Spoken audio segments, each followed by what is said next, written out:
Hello guys. Ito yung lugar namin guys, oh. Puti na. Puti na sa yellow, snow. Yan.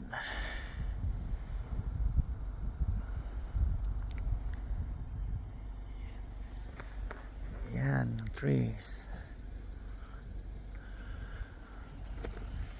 Pasok na po guys sa work. Okay. Oh, water daw. Sabi ng anak ko na yung water yung tubig. Water daddy? Oh, thank you.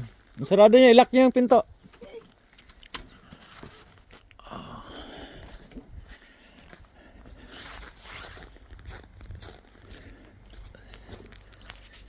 Snow.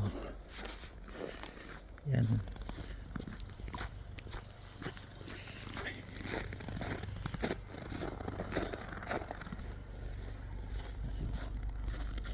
Pasok na sa work. Sa panlamig.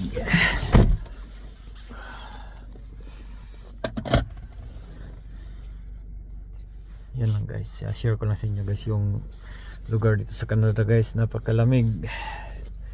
Hirap din dito pag taglamig guys.